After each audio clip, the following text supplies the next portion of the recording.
আজকে বক্তব্যের বিষয় মানুষ সৃষ্টির রহস্য ও ইবাদতের গুরুত্ব। আমি বিষয়টা এ কারণে বেছে নিয়েছি, কমিটি যখন আমাকে জিজ্ঞাসা করলেন, যেহেতু আজকে মসজিদের জালসা আর মসজিদের সবচেয়ে যেটা বড় ইবাদতের জায়গা, যেটা প্রয়োজন মসজিদে, সেটা হচ্ছে নামাজ। মুসলমানের উপরে সবথেকে অপরিহার্য কর্তব্য যতগুলো ইবাদত আছে তন্মধ্যে অন্যতম হচ্ছে নামাজ। আর এই ফরজ নামাজ আমাদেরকে মসজিদে আদায় করতে হবে আযান শোনার পরে। সেহেতু মানুষকে গিয়ে ওই মসজিদে ইবাদত করতে হবে। তাই বক্তব্যের বিষয় মানুষ সৃষ্টির রহস্য ও ইবাদতের গুরুত্ব। স্রষ্টা ব্যতিরিকে সৃষ্টিকে কোনো মতেই ভাবা যায় না।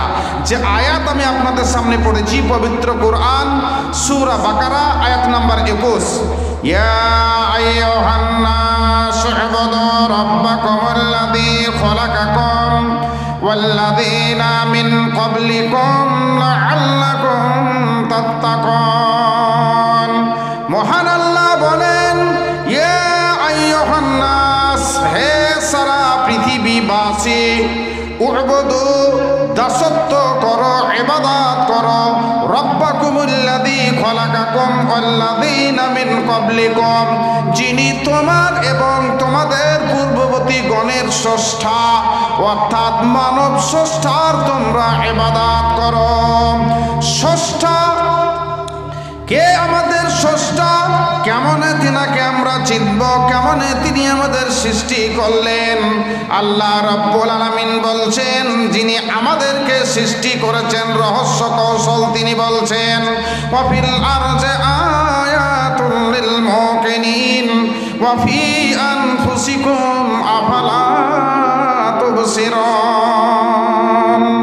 কে তুমি খুঁজিছ জগদীশে ভাই আকাশ পাতাল জুড়ে, কে তুমি খুঁজিছ বনে জঙ্গলে, কে তুমি পাহাড় চূড়ে, হাই ঋষি দরবেশ বুকের মানিকে বুকে রেখে তুমি খুঁজিছ দেশ দেশ।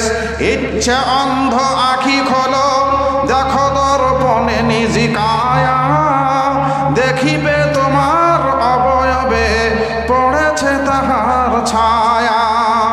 সকলের মাঝে প্রকাশ তাহার, সকলের মাঝে তিনি, আমাকে দেখিয়া আমার অদেখা জন্মদাতারে যিনি। বন্ধুগো আমার, লিখা লিখক ব্যতিরিকে, চিত্র চিত্রকর ব্যতিরিকে, ইমারত মিস্ত্রি ব্যতিরিকে, শিল্প শিল্পী ব্যতিরিকে কোনো মতেই কল্পনা করা যায় না এ সুবিশাল জগৎ তথা জগৎবাসীকে একজন স্রষ্টা ব্যতিরিকে কোনো মতেই কল্পনা করা যায় না। একটু ক্লিয়ার করে বলার চেষ্টা করে, ঘড়ি টাইম দিচ্ছে, এই ঘড়ির নিশ্চয় একজন কারিগর এবং কারখানা আছে। লাইটটা আলো দিচ্ছে, নিশ্চয় এই লাইটের কারিগর এবং কারখানা আছে। মাইকের নিশ্চয় কারিগর এবং কারখানা আছে, মাইকটা আওয়াজটাকে দূরে নিয়ে যাচ্ছে। বন্ধুগো আমার, যুক্তির ক্ষেত্রে আপনি মেনে নিন, এ ঘড়ির কারিগর আছে কলকাতায়, লাইটের কারিগর আছে দিল্লিতে, আর মাইকের কারিগর আছে মুম্বাইয়ে। এবার আমি আপনাকে জিজ্ঞাসা করি, মাইক মানের কারিগরটা কোথায়?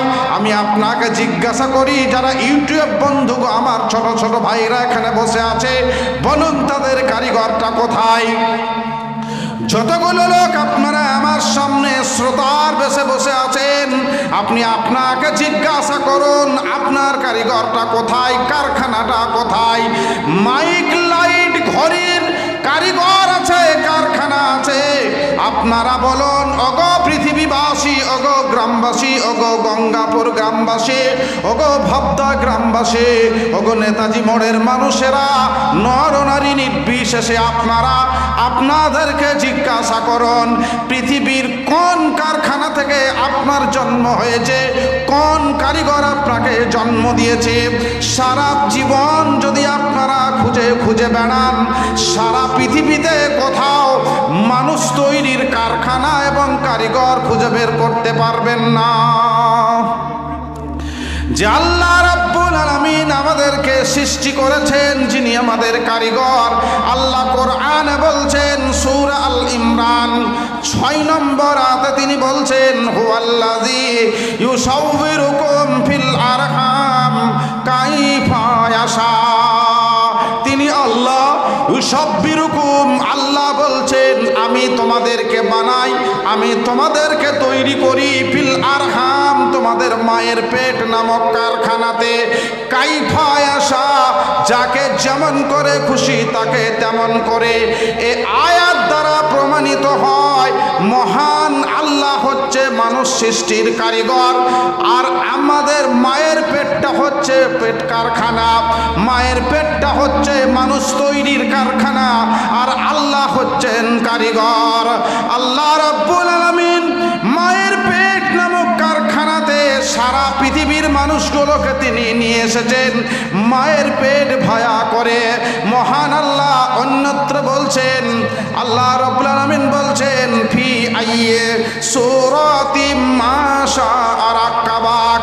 আল্লাহ রাব্বুল আলামিন যে আকৃতিতেই চেয়েছেন, যেভাবে চেয়েছেন সেভাবেই তোমাদেরকে নিয়ে এসেছেন এই পৃথিবীতে।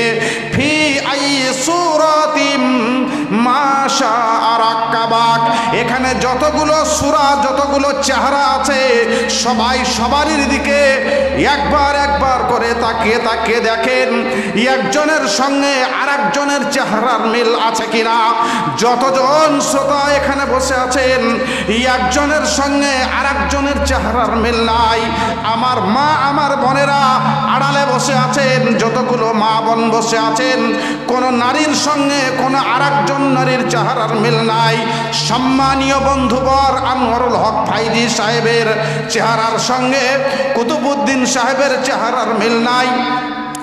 বড় ভাই আব্দুল্লাহ সালাফি সাহেবের চেহারার সঙ্গে আনোয়ারুল হক ফাইজি সাহেবের চেহারার মিল নাই। পৃথিবীতে যতগুলো আলেম ওলামা আছে, মাস্টার, ডাক্তার, ইঞ্জিনিয়ার, ব্যারিস্টার, নর নারী নির্বিশেষে একজনের চেহারার সঙ্গে আরেকজনের চেহারার মিল নাই।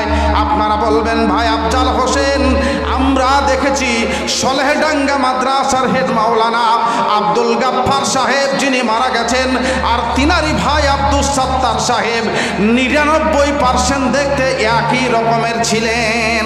আপনারা দেখেছেন আব্দুল গাফফার সাহেবকে, আপনারা অবশ্যই দেখেছেন। এখানকার 80% মানুষ উনার ভাই, আমি নিজেও দেখেছি আব্দুস সাত্তার সাহেব উনার ভাই মাওলানার সঙ্গে 90% চেহারার মিল। উনিও হেড মাওলানা, উনিও হেড মাওলানা। ওনাদের অনেক বড় গল্প আছে, আমি সে জায়গায় যাব না। আমার শিক্ষক আব্দুল গাফফার সাহেব, যিনার কাছে আমিও পড়েছি, আনোয়ারুল হক ফাইজি একটু আগে চলে গেলেন, আমরা একই ক্লাসে উলাসানি সোলাডাঙ্গা মাদ্রাসায় পড়েছি। আব্দুল গাফফার সাহেব তখন প্রধান শিক্ষক। আমি বলতে চাচ্ছিলাম আব্দুল গাফফার সাহেব আব্দুস সাত্তার সাহেবদের মতো একই চেহারা হয়তো গঙ্গাপুরের মাটিতে আছে, ভাবদাতে আছে, সোলাডাঙ্গায় আছে, সারগাছিতে আছে, আশেপাশের অনেক গ্রামে হয়তো কাছাকাছি অনেকটা একই চেহারা আছে।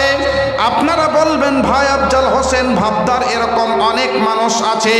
আমি বলতে চাই কোনোই চেহারার মিল নাই। নিয়ে আসুন তিনাদেরকে, আর কুতুবউদ্দিন সাহেবের কাছে একটা কম্পিউটার লাগিয়ে দেন, আর কম্পিউটার দেওয়ার পরে সমস্ত মানুষগুলোকে লম্বা করে লাইন দিয়ে দেন, আর একে একে এসে তারা ফিঙ্গারপ্রিন্ট দিবে, আঙ্গুলের ছাপ দিবে। দেখবেন পৃথিবীতে যতগুলো মানুষ আছে, একটা মানুষের ফিঙ্গারপ্রিন্টের সঙ্গে আঙ্গুলের ছাপের সঙ্গে আর একটা মানুষের আঙ্গুলের ছাপের মিল হবে না। আল্লাহ রাব্বুল আলামিন তিনার সৃষ্টি কৌশল এমনই, শুধু গঙ্গাপুরের মানুষের নয়, ভাবদা নয়, আপনার বেলডাঙ্গা, বড়ুয়া, পাওয়ার হাউস পাড়া, দেবকুণ্ড, আপনার কি বলে যতগুলো গ্রাম আছে, সারা পৃথিবীতে যত মানুষ আছে, প্রত্যেকটা মানুষের ফিঙ্গারপ্রিন্ট হচ্ছে সম্পূর্ণ আলাদা আলাদা। প্রত্যেকটা মানুষের, আপনি যান হাই স্কুলের হেডমাস্টার মহাশয়, আপনি জমি বিক্রি করবেন কোনো কার্যবশত, আর একজন হয়তো কিনবেন, আপনি ইংরেজিতে সুন্দর করে সই করবেন, জমি বিক্রি করার পর সরকার বাহাদুরের পক্ষ থেকে আপনাকে বলা হবে আপনি 5টা নয় 10টা আঙ্গুলের ছাপ এখানে আপনি লাগিয়ে দিন। সই কেলেঙ্কারি হতে পারে, স্ট্যাম্প কেলেঙ্কারি হতে পারে, আল্লাহর দেওয়া যে আঙ্গুলের স্ট্যাম্প এটা কেলেঙ্কারি হবে না। কম্পিউটার বলে দেবে এটা আফজাল হোসেনের, এটা আব্দুল্লাহর, এটা আব্দুর রহমানের। আল্লাহ রাব্বুল আলামিন বলছেন ফি আই সূরাতিন মা শাআ রাক্কাবাক। আল্লাহ রাব্বুল আলামিন পৃথিবীর প্রত্যেকটা মানুষকে যে আকৃতি দিয়েছেন সেভাবেই তাদেরকে তিনি বানিয়েছেন। তাই আল্লাহ কোরআনে বললেন, মানব স্রষ্টা বলতে চাইলেন আমি আল্লাহ তোমাদেরকে মায়ের পেট কারখানায় তৈরি করেছি। কাইফা আসা, যাকে যেমন করে খুশি তাকে তেমন করে তৈরি করেছি। কাউকে পূর্ণাঙ্গ করে, কাউকে বিকলাঙ্গ করে, কাউকে সুশ্রী করে, কাউকে কুশ্রী করে, কাউকে নর করে, কাউকে নারী করে। এখানে হয়তো অনেকে আপনার অন্ধ, কেউ বিকলাঙ্গ, কারো হাত নেই, কারো পা নেই, আবার কারো সুন্দর ঝা চকচকে সুন্দর চেহারা। আমার মহান আল্লাহ যাকে যেমন করে খুশি চেয়েছেন তাকে তেমন করে পৃথিবীতে পাঠিয়েছেন। কাউকে নর করে পাঠিয়েছেন, কাউকে নারী করে পাঠিয়েছেন। আল্লাহ যদি সৃষ্টি কৌশলের মাধ্যমে কোনো মায়ের পেট থেকে 5টা মেয়ে নিয়ে আসার ইচ্ছা করেন, সারা পৃথিবীর কোনো চিকিৎসকগণ মায়ের পেট থেকে একটা পুত্র সন্তান নিয়ে এসে দেখাতে পারবেন না। আবার আল্লাহ যদি কাউকে 5টা 4টে 3টে 2টো 1টা পুত্র সন্তান দেন, সারা পৃথিবীর কোনো চিকিৎসকগণ মায়ের পেট থেকে একটা আপনার মহিলা একটা কন্যা সন্তান নিয়ে এসে দেখাতে পারবেন না।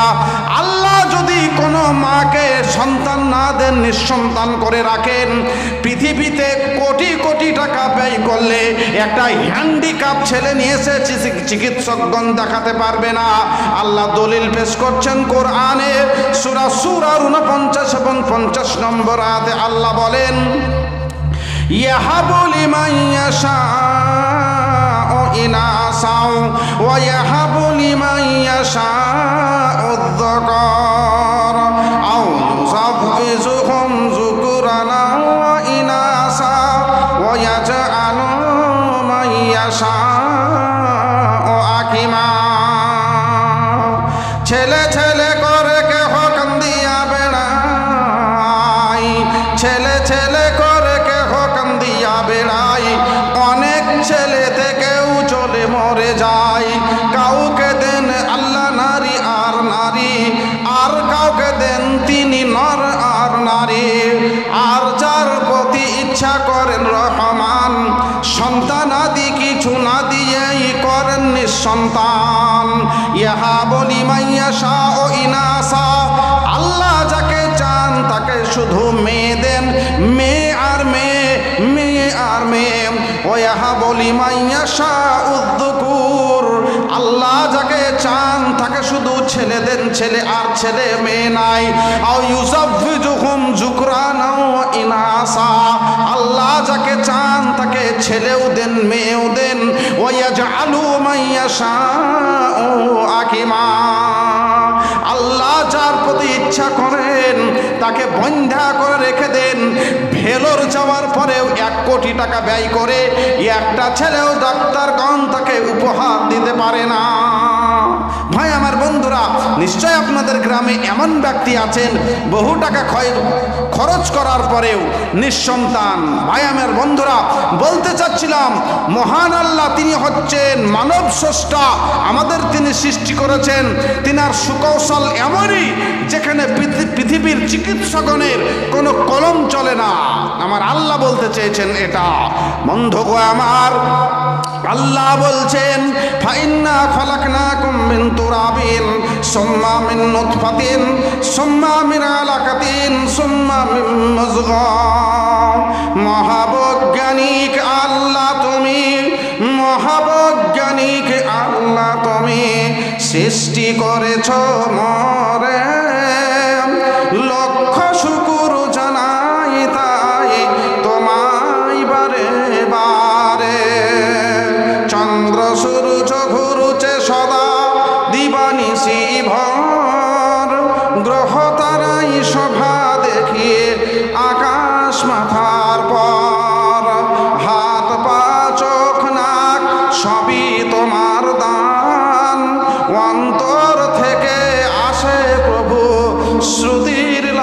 বিকাল।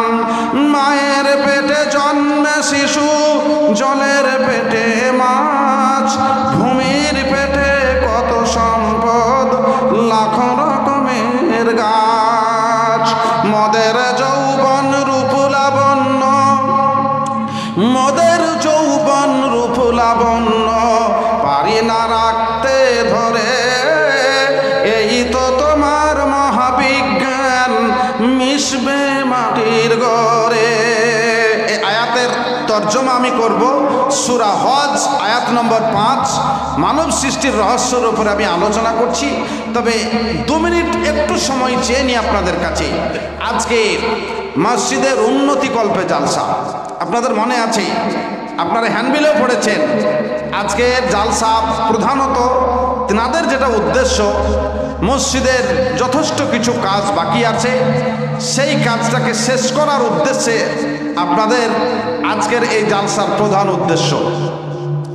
আমি 2 মিনিট সময় চেয়ে নিই, 2টো কাগজ আমার হাতে আছে, একটু ঘোষণা দিয়ে আমি এই আয়াতের জায়গায় এসে আমার বিষয়ের ওপরে আবার আমি আলোচনা করব ইনশাআল্লাহ। আমরা মসজিদের উন্নতি কল্পে যে জালসাতে আমরা উপস্থিত আছি, মসজিদের উন্নতি চেয়ে মনিরুজ্জামান মাশাআল্লাহ 4.5 কাঠা জমি উনি দান করছেন। মাশাআল্লাহ, আলহামদুলিল্লাহ, জাযাকাল্লাহু খাইরান জাযা ও আহসানাল জাযা। মনিরুজ্জামান নিশ্চয় এ গ্রামেই বাড়ি, 4.5 কাঠা জমি দান করছেন উনি মসজিদের জন্য। ইতিপূর্বে শুধু লিখাই হয়েছে, আমাদের আলোচনার ফাঁকে ঘোষণা দেওয়ার মতো আমরা সুযোগ নিইনি। এখন রাত্রি যথেষ্ট হয়েছে, কমিটিগণ এ পর্যন্ত যাদের দান হাতে পেয়েছেন আমার হাতে নিয়ে এসে তেনারা পৌঁছে দিচ্ছেন। আমি আপনাদের সামনে ঘোষণা করছি মাত্র, এখানে তাহাজুল হক 3 কাঠা জমি দান করছেন। আলহামদুলিল্লাহ, জাযাকাল্লাহু খাইরান জাযা ওয়া আহসানাল জাযা। আপনারা সব পাওয়ারফুল ব্যক্তি গো, এখনো আল্লাহর মর্জি। আপনারা যে জমি দিতে শুরু করেছেন, দানের কথা তো বলেইনি, তাহলে তো বাড়িও লিখে দেবেন।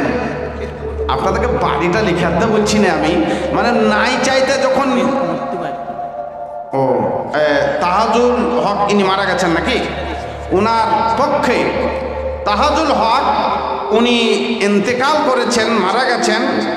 ওনার ছেলে দিয়েছেন মাশাআল্লাহ 3 কাঠা জমি আব্বার জন্য। ছেলে দিচ্ছেন দান আব্বার জন্য, এ এক সুযোগ্য সন্তান। আপনারা অনেক ছেলে রেখে যাচ্ছেন, যারা মারা গেছেন অনেকেও ছেলে রেখে গেছেন। আজকে যে তাহাজুল হক উনি ছেলে রেখে গেছেন, হাদিসে এসেছে না, আও ওয়ালাদিন সালিহিন ইয়াদউ লাহু। মৃত্যুর প্রাককালে সে 3টে জিনিস রেখে গেল, তন্মধ্যে একটি যেটা কবর পর্যন্ত চলতে থাকবে, আও ওয়ালাদিন সালিহিন ইয়াদউ লাহু, নেক সন্তান যে ছেলে তার জন্য দোয়া করবে। 4টা বেটা, আপনি মরে গেলেন, আপনার জানাজা পড়তে গেছে, তাও গিটের নিচে কাপড় ঝুলছে, জানাজার দিনে কাপড় পিনতে জানে না। আর আপনার প্রপার্টি টোটাল 30 কোটি টাকা। কি করলেন আপনি জীবনটায়? টোটাল লাইফটাই আপনার বৃথা। আপনার ছেলে খুব ফুরফুরাত করে ইংরেজি বলতে পারে, এতে দাঁতের ফাঁকে হাসির কিছু নেই। ওই ইংরেজির মাঝে নয়, ইংরেজির ওপরে আপনার ছেলে যদি ইসলামী জ্ঞান রাখতে না পারে, আপনার ছেলে যদি ডবল এমএও পাস করে আর ইসলামী জ্ঞানে যদি 0 হয়, তাহলে আপনিও 0। তার কারণ আপনার মৃত্যুর পরে আপনার জন্য ছেলে কি বলে কাঁদবে, সে কাঁদাটা তো আপনি শিখে গেলেন না। কি করলেন 30 কোটি টাকার প্রপার্টি করে আপনি? আপনার মৃত্যুর পরে কোনোদিন কাঁদতেও জানবেন আপনার জন্য। কেন কাঁদতে জানবে না? ওরে আমার বাপরে জোয়ান পাহাড়, বাপরে ধড়াম করে প্রণাম করে মরে গেল রে, ও আমার আব্বাকে পেটে লাগছে গো। এটা কাঁদা নয়। আল্লাহ যেভাবে আপনার ছেলেকে কাঁদতে বলেছেন আল্লাহর কাছে, সেই কাঁদা। আপনার মৃত্যুতে আপনার ছেলের বুক ফেটে যাবে, আর সেই ফাটাটা যেন সরাই দৃষ্টিকোণে হয়। সিজদায় গিয়ে ডুকরে ডুকরে কাঁদবে আপনার ছেলে আপনার জন্য। আপনার ছেলে প্রত্যেক নামাজে যতবার সালাম ফিরাবে, দোয়ে মাসুরা পড়ার পরে রব্বির হামহুমা কামা রব্বায়ানি সগীরা। প্রত্যেক ভাইয়ের কাছে আমার এটা অনুরোধ, জীবিত ও মৃত পিতামাতার জন্য এই দোয়াটা দোয়ে মাসুরার সময় কমন করে নেবেন আপনারা। রব্বির হামহুমা কামা রব্বায়ানি সগীরা। এর তাফসির যদি আমি করি আমার 3.5 ঘন্টা লাগবে। বলে আপনি বিরাট বড় মৌলবি তো সাহেব। না না, আমি সব থেকে ছোট মৌলবি। তার কারণে আব্বা মার উপরে ওয়াজ করতে হবে। রব্বির হামহুমা কামা রব্বায়ানি সগীরা। ছোটবেলায় আব্বা মা যেভাবে আদর যত্ন করে মানুষ করেছেন, তো ওই আব্বা মায়ের আদর যত্নের ওয়াজ কি 3.5 মিনিটে শেষ হবে নাকি? হাদিস ও কোরআন এ ব্যাপারে যতটা বলতে বলেছেন, তা 3.5 ঘন্টা কেন? আমার চেয়ে অনেক সুযোগ্য আলেম আছেন যিনারা 3.5 দিন পার করে দেবেন এর উপর আলোচনা করতে লাগলে। তা আমি বলতে চাচ্ছিলাম, শেষ কথা, তাহাজুল হক ভদ্রলোক মারা গেছেন, সুযোগ্য সন্তান রেখে গেছেন। তিনার ছেলে আব্বার জন্য 3 কাঠা জমি দান করছেন। আল্লাহ তিনার এই দানকে তুমি কবুল করো। আল্লাহ রাব্বুল আলামিন যে আশা উদ্দেশ্য নিয়ে দান করেছেন, উদ্দেশ্যকে তুমি কবুলে মঞ্জুর করো। ইয়া হাইয়্যু ইয়া কাইয়্যুম বিরহমাতিকা নাস্তাগীস। আল্লাহুম্মা ইন্নী আউযু বিকা মিন জিকিদ দুনিয়া ওয়া জিকি ইয়াউমিল কিয়ামা। রব্বানা আতিনা ফিদ দুনিয়া হাসানা ওয়া ফিল আখিরাতি হাসানা ওয়া কিনা আযাবান নার। রব্বানা তাকাব্বাল মিন্না ইন্নাকা আনতাস সামিউল আলিম। আল্লাহুম্মা সাল্লি আলাই আল্লাহুম্মা বারিক আলাই। মনিরুজ্জামান সাহেব তিনিও দিয়েছেন 4.5 কাঠা জায়গা জমি, তিনার পক্ষ থেকে আমরা পেয়েছি। আল্লাহ গো তিনারও উদ্দেশ্যকে তুমি কবুল করো। যে আশা উদ্দেশ্য মন মানসিকতা নিয়ে তিনার পক্ষে আমরা দান পেয়েছি মসজিদের জন্য, আল্লাহ দানকে তুমি গ্রহণ করো। পরিবার পরিজনকে সুখে স্বাচ্ছন্দ্যে রাখো, ইমানে এবং আমানে রাখো। রব্বানা হাবলানা মিন আজওয়াজিনা ওয়া যুররিয়াতিনা কুররাতা আয়ুনিন ওয়াজআলনা লিল মুত্তাকিনা ইমামা। রব্বানা ফাগফির লানা যুনুবানা ওয়া কাফির আন্না সাইয়্যাতিনা ওয়া তাওফানা মা'আল আবরার। রব্বানা তাকাব্বাল মিন্না ইন্নাকা আনতাস সামিউল আলিম। আল্লাহুম্মা আমিন। মা ও বোনেরা, ভাই ও বন্ধুরা, যারা আপনারা মসজিদকে দিব এই মানসিকতা নিয়ে এসেছেন, আমরা আপনাদের কাছে অনুরোধ রাখছি, অনেকগুলো লেখক তিনারা খাতা কলম এবং টাকা নেওয়া জায়গা নিয়ে বসে আছেন। সোনা দানা টাকা পয়সা ছাগল ভেড়া গরু যা দিবেন, তবে গরু ছাগল এসেছেন এখানে আপনার বাঁধার জায়গা নাই, সকালবেলায় আপনারা দেবেন মসজিদের কমিটির হাতে। আর বাকি এখন টাকা পয়সা যা দেবেন লিখিয়ে দেন। এটা আপনাদের কাছে আমি অনুরোধ করছি। আমি আমার বক্তব্যের জায়গায় চলে যাব। আর ঘড়িতে 11:05 বাজছে। আমার সময় যেহেতু দেওয়া হয়েছিল, আমার কাছে সময়টা আমার মাথায় আছে, আমি সময়ের উপরে শেষ করব।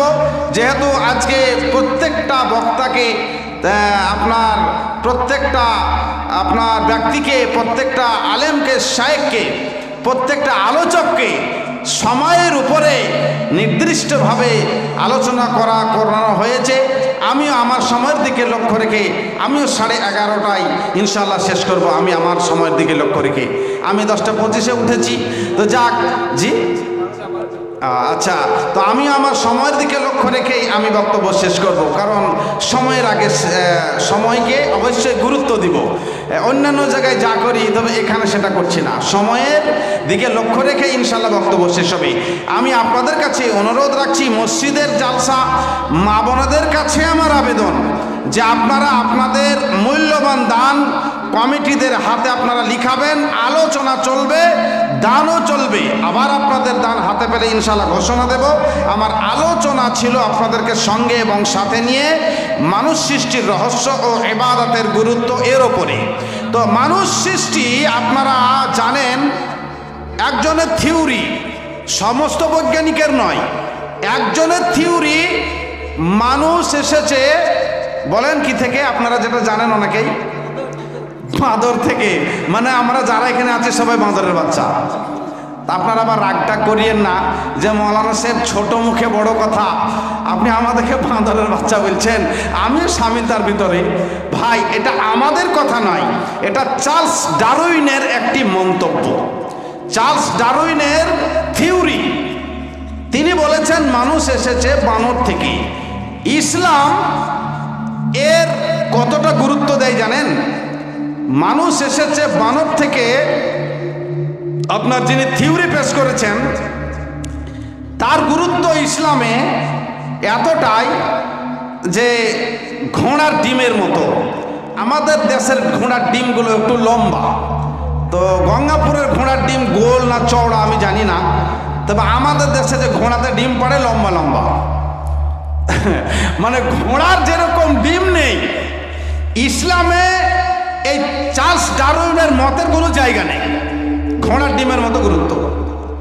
তিনি থিওরি পেশ করেছেন। আল্লাহ রাব্বুল আলামিন পবিত্র কুরআনে মানুষ সৃষ্টি, মানুষ কিভাবে এসেছে এর ফ্যাক্ট বর্ণনা করছেন। কোরআনে ফ্যাক্ট বর্ণনা করা হয়েছে, আর তিনি থিওরি বলেছেন। আপনারা শিক্ষিত জ্ঞানী গুণীজন জানেন ফ্যাক্টের সঙ্গে থিওরির কোনোদিনই মিল হবে না। আল্লাহ রাব্বুল আলামিন পবিত্র কোরআনে মানুষ তৈরির ফ্যাক্ট বর্ণনা করছেন। ফাইন্না খলাকনাকুম মিন তুরাবিন সুম্মা মিন নুতফাতিন সুম্মা মিন আলাকাতিন সুম্মা মিন মুযগাহ মুখাল্লাকাতিন আও গায়রি মুখাল্লাকাতিন লিনুবাইয়িনা লাকুম। মহান আল্লাহ বলছেন ফাইন্না খলাকনাকুম মিন তুরাব, পৃথিবীবাসী আমি আল্লাহ তোমাদেরকে সর্বপ্রথম মাটির উপাদান দিয়ে তৈরি করেছি। আমরা যেরকম জমিতে ধান পোঁতার জন্য জমিতেই আমরা বীজ বপন করি, কফিকে আমরা বড় করার জন্য কফির চারা পাড়াই, ধানের জন্য যেরকম ধানের চারা পাড়াই, আপনার মরিচের জন্য যেরকম মরিচের চারা পাড়াই, আল্লাহ রাব্বুল আলামিন পৃথিবীর মানুষদেরকে তৈরি করার জন্য তিনিও মাটিতে থেকেই মানুষকে তৈরি করার চারা পাড়ান। কেমন করে?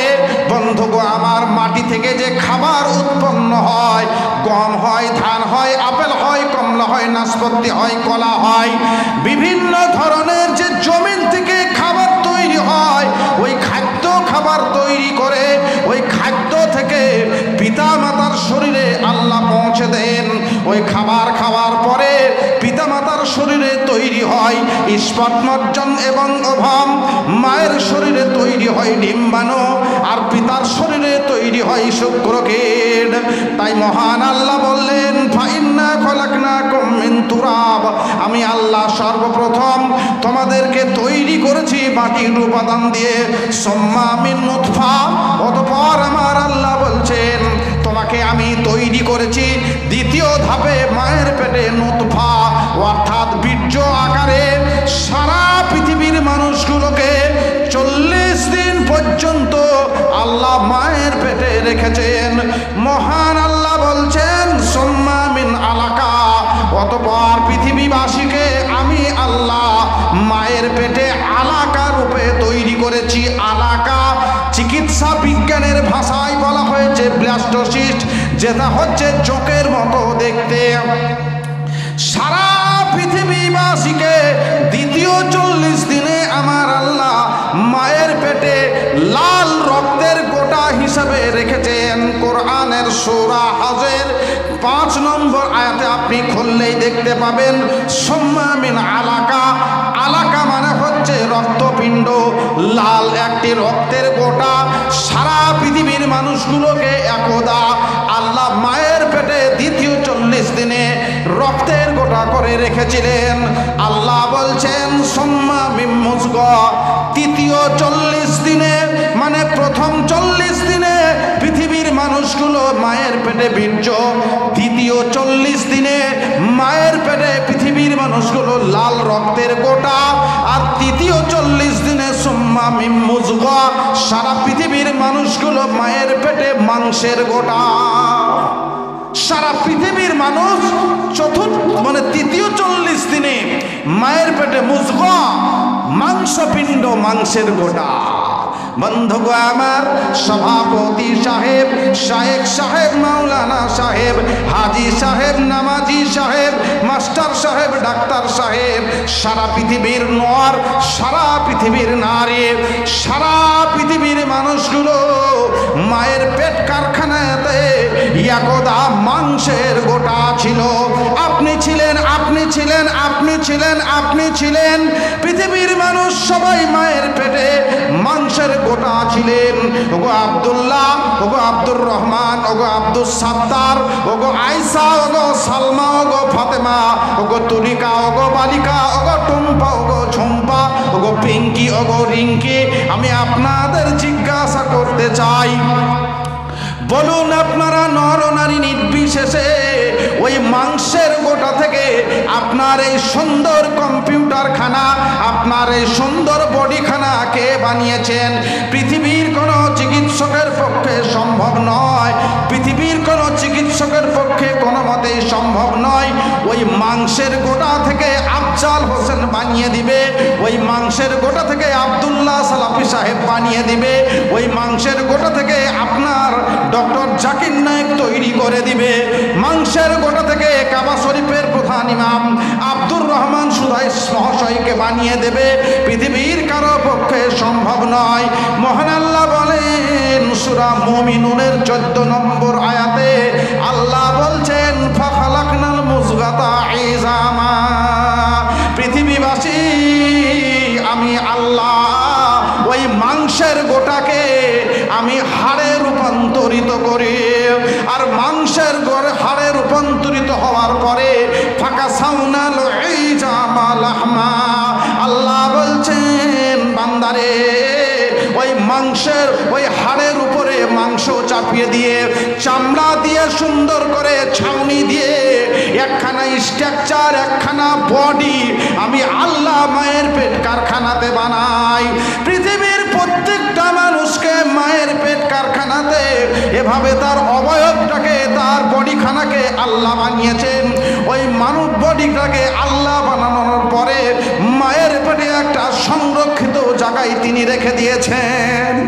বুখারীতে একটা হাদিস এসেছে এ ব্যাপারে, হাদিসটা মুসলিমেও পাবেন, আবার হাদিসটা মিশকাতের 82 নম্বরেও পাবেন। এই হাদিসটা আপনার সুদীর্ঘ লম্বা হাদিস। তন্মধ্যে আল্লাহ রাসূল সাল্লাল্লাহু আলাইহি ওয়াসাল্লাম বলছেন মায়ের পেটে মানুষের, মায়ের পেট কারখানায় মানুষের যখন 40 মানে 340 120 দিন মায়ের পেটে মানুষের বয়স যখন হয়ে যায়, বাচ্চার বয়স মায়ের পেটে যখন 120 দিন হয়, আল্লাহ রাসূল বলছেন সুম্মা ইয়াবআসুল্লাহু ইলাইহি মালাকান, বুখারীর বারাত, সুম্মা ইয়াবআসুল্লাহু ইলাইহি মালাকান বিআরবা'i কালিমা, একজন ফেরেশতাকে আল্লাহ তখন পাঠিয়ে দেন 4টা বিষয় দিয়ে, বিআরবা'i কালিমা, 4টা বিষয় দিয়ে একজন ফেরেশতাকে তখন পাঠিয়ে দেওয়া হয়। আল্লাহ রাব্বুল আলামিন ফেরেশতাকে 4টা যে বিষয় দেন, তন্মধ্যে ফেরেশতা এসে মায়ের পেটে তখন লিখে দেন ফায়াকতুবু আমালাহু ওয়া আজালাহু ওয়া রিজকাহু ওয়া সাকিয়ুন আও সাঈদুন। আল্লাহর রাসূল বলছেন মায়ের পেটে বাচ্চার যখন 120 দিন বয়স হয়, ওই ফেরেশতা এসে আল্লাহর হুকুম মতো ফায়াকতুবু, মায়ের পেটে বাচ্চাকে একটা আপনার ডায়েরি করে দেওয়া হয়, একটা আপনার ক্যাসেট তৈরি করে দেওয়া হয়, একটা চিপ বাচ্চার শরীরে দিয়ে দেওয়া হয়। 4টা বিষয় দিয়ে, নাম্বার 1 আমালাহু, কি তার কর্ম হবে, দুনিয়ায় গিয়েছে কি কাজ করবে, আমালাহু তার কর্মটা মায়ের পেটেই লিখে দেওয়া হয়। ওয়া আজালাহু তার বয়সটাকে মায়ের পেটে লিখে দেওয়া হয়। আফজাল হোসেন পৃথিবীতে যাওয়ার পরে কতদিন বাঁচবে, 50 বছর বাঁচবে না 60 বছর বাঁচবে, কতদিন পর মারা যাবে, কিভাবে মারা যাবে, হার্ট অ্যাটাক করে মারা যাবে না করোনা ভাইরাসে মারা যাবে না স্ট্রোক করে মারা যাবে না জ্বরে আক্রান্ত হয়ে মারা যাবে না বাস অ্যাক্সিডেন্ট করে মারা যাবে, কেমন হয়ে মারা যাবে, পৃথিবীর প্রত্যেকটা মানুষ যখন মায়ের পেটে থাকে আল্লাহর হুকুম মতো ফেরেশতা দিয়ে ও আজালাহু তার বয়সটাকে লিখে দেওয়া হয়। বন্ধু আমার, হাদিস বুখারী মুসলিম মিশকাত 3 জায়গাতেই পাবেন। ওয়া রিজকাহু, মায়ের পেটে তার রুচিটাকে লিখে দেওয়া হয়, কে কোথায় কার কতটা রুচি আছে, কোথায় গিয়ে কোন খাবারটা সে খাবে, পৃথিবীর কোনো মানুষ জানে না। মহান আল্লাহ ফেরেশতা মারফতে মায়ের পেটে রুচিটাকে ফাইসালা করে দেন। কাশ্মীরে যে আপেল গাছে আপেল ধরে আছে, মেনে নিন আপনি যুক্তির ক্ষেত্রে, কাশ্মীরে যে আপেল গাছে আপেল ধরে আছে, ওই আপেলটা এখন আপনার কাছে আছে, কোনো পোকামাকড় সেটাকে নষ্ট করতে পারছে না, কোনো পাখিতে ওই ফলটাকে খাচ্ছে না। ওই ফলটাকে এবার পাড়ার পরে আপনার লরিতে চাপিয়ে দেওয়া হলো, আর লরিতে আস্তে আস্তে একটা আপেল যেটা আপনার রুচিতে আছে সেটা নষ্ট হলো না, পচে গেল না, সরে গেল না, বহরমপুরে এসে পৌঁছে গেল ফলপট্টিতে। এবার বহরমপুর ফলপট্টি থেকে আপনাদের গঙ্গাপুরের একজন ব্যবসায়ী সে মালটাকে কিনে নিয়ে আসার পরে নেতাজি মোড়ে বসে বসে বিক্রি করছে। আমি আফজাল হোসেন, আমি কিনতে গেলাম, নাড়াচাড়া করলাম, আপনার ভাগ্যে যে আপেল আছে যেটা কাশ্মীর থেকে আল্লাহ নিয়ে আসছেন, যেটা মায়ের পেটে আপনার জন্য সংরক্ষণ করে রেখেছিলেন, আমিও কিনলাম না, আমার পছন্দ হলো না। ওগো আব্দুল্লাহ গঙ্গাপুর গ্রামবাসী, এবার আপনি গেলেন, দেখা মাত্র আপনার ওই আপেলটা চয়েস হয়ে গেল, কেননা মায়ের পেটে আপনি যখন ছিলেন ওই আপেল আপনার জন্য যে রেডি আছে এটা মায়ের পেটে আপনার কলমে লিখে দেওয়া হয়েছে।